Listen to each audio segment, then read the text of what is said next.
The scripture reading today comes from the Gospel of Mark, chapter 12, verses 38 through 44.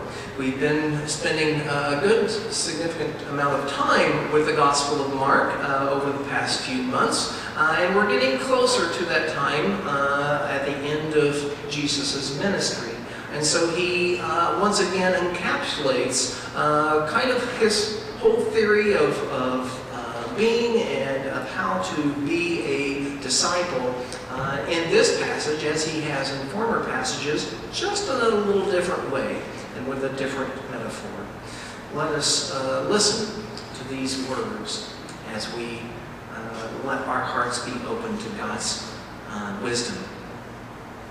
As Jesus taught, he said, "Beware of the scribes who like to walk around in long robes and to be greeted with respect in the marketplaces and to have the best seats in the synagogues and places of honor at banquets.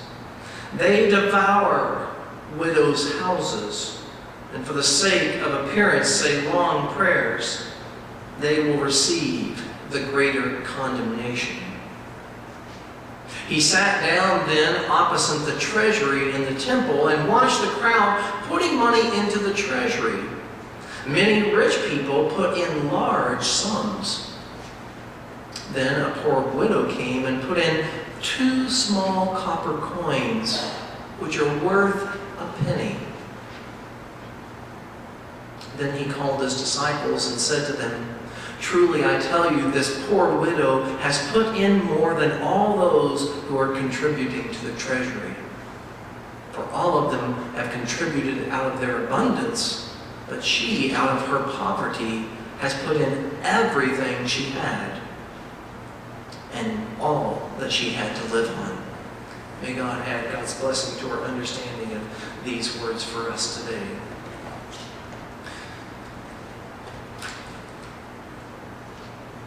Throughout Mark's Gospel, we have this striking contrast between 2 groups of people.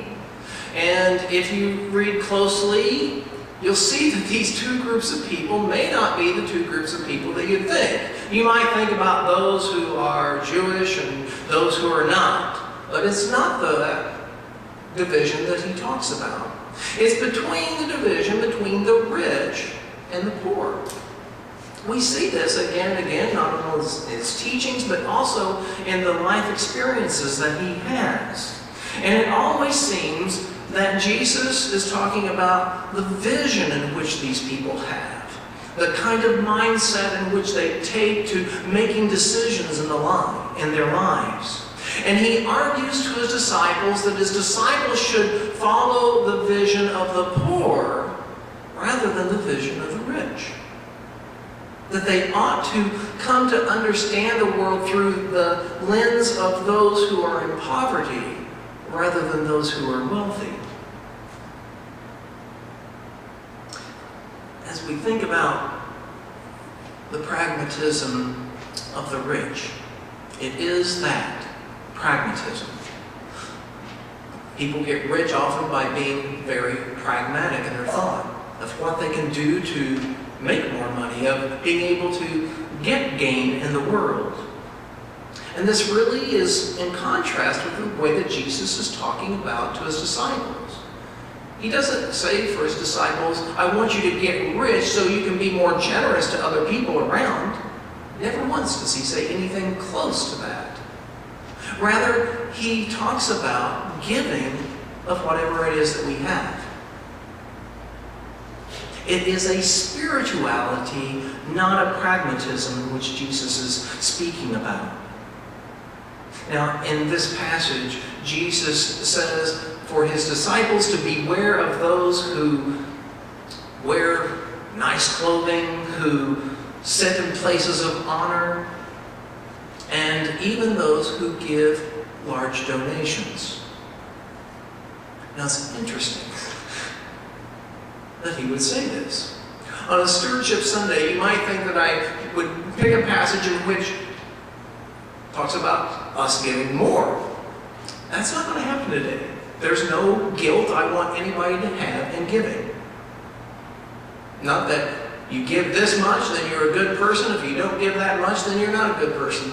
No guilt whatsoever. But I will talk about giving as a spirituality, about something in which Jesus himself believed.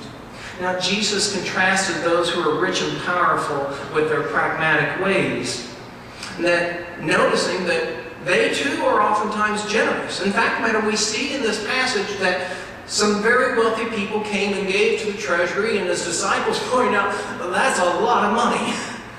It may have been more money than those disciples and Jesus made for an entire year, maybe even for their entire lifetime.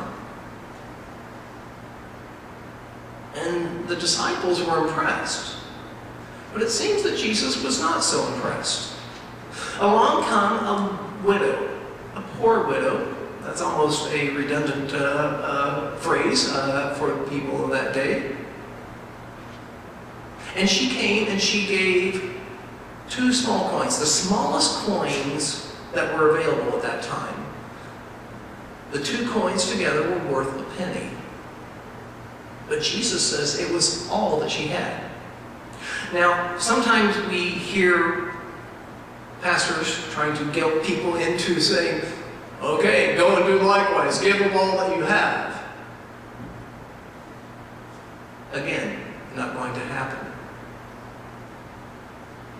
But I do want to talk about the difference between her spirituality and the spirituality of those who are rich.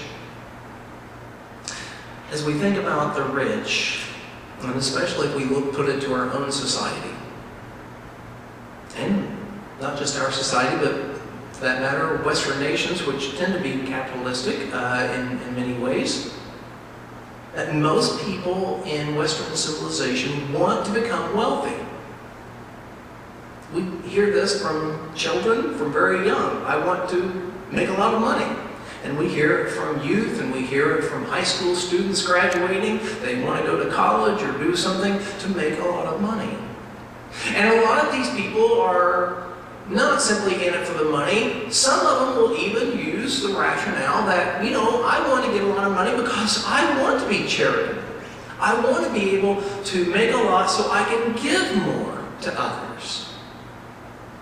Sounds like a good thing. In fact, as I was looking for stewardship quotes and stewardship stories, I noticed that a preponderance, definitely a huge majority of those, had to do with people who gave a lot because they had a lot. Very few stories did I hear about those who were actually poor but still decided to give whatever it is they had. Now this is interesting when you go looking for sermon quotes and stories and you find this kind of thing, especially in lieu of what we have in this passage of Jesus, who exalts the poor widow, but makes us question those who might have been far wealthier and gave much larger sums.